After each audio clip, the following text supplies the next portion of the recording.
The Post reports, House Speaker Paul D. Ryan, Republican Wisconsin, has told friends and several colleagues that he has decided not to seek re-election this year and will soon inform colleagues of his plans. According to several people familiar with his plans, the decision comes ahead of midterm elections that were already looking treacherous for Republicans, who risk losing control of the House. The party has seen a large number of retirements, and Ryan's exit is certain to sap morale as Republicans seek to contain a surge in enthusiasm from Democrats, whose fortunes have been buoyed by the unpopularity of President Trump. In a written statement, his longtime advisor Brendan Buck said, "After nearly 20 years in the House, the Speaker is proud of all that has been accomplished and is ready to devote more of his time to being a husband and a father." While he did not seek the position, he told his colleagues that serving as Speaker has been the professional honor of his life, and he thanked them for the trust they placed in him.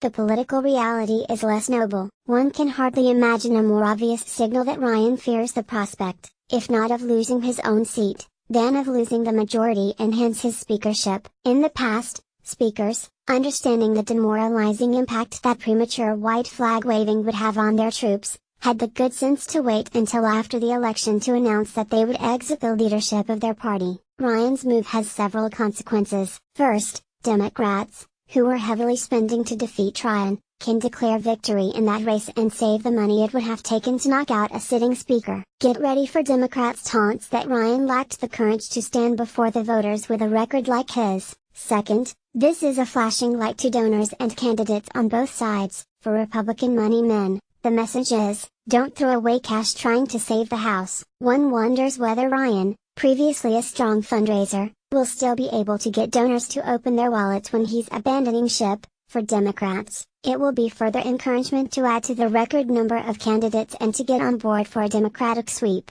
In a wave year with the GOP leaderless, why not throw your hat into the ring?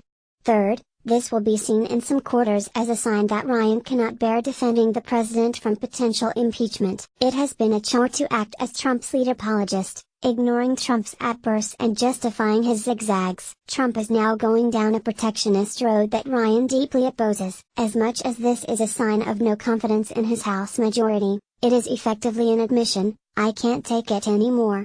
Imagine how much more stressful it will be if and when the special counsel returns a report that makes the case for impeachment. Fourth, as we have noted, it is highly unlikely that Trump is going to dare any more items on the GOP domestic wish list. With tax cuts under his belt, Trump shows little interest or ability to proceed with arduous negotiations on infrastructure, healthcare fixes, entitlements or much of anything else. Trump surely is not going to abandon his base to push for comprehensive immigration reform. Ryan seems to agree with our analysis that the GOP has gotten whatever it is going to get from this president. Fifth, Ryan's departure makes his refusal to remove from committees characters such as Rep. Devin Nunes, Republican California, who colluded with the White House in smearing the FBI and wrecking the intelligence oversight system, all the more inexplicable. Why not take the heat to do the right thing, especially if Ryan is not going to run anyway?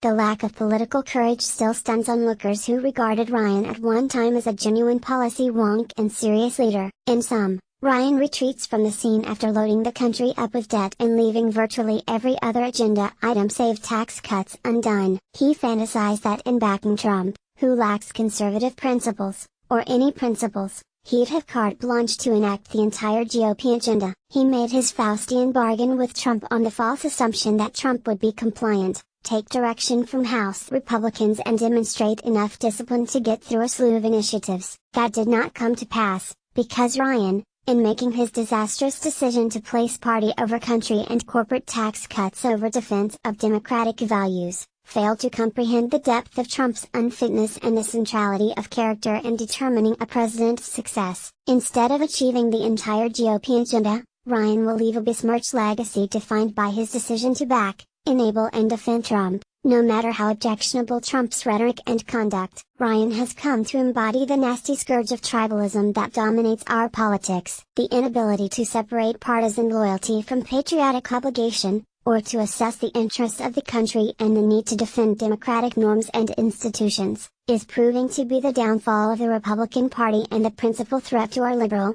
small l, democracy. And no one is more responsible for this than Ryan.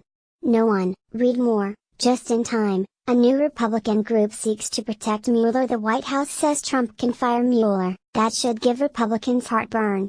Morning Bits, Trump's legal worries pile up. 9 takeaways from Zuckerberg's testimony before Congress. The other Trump money scandals we're too distracted to notice.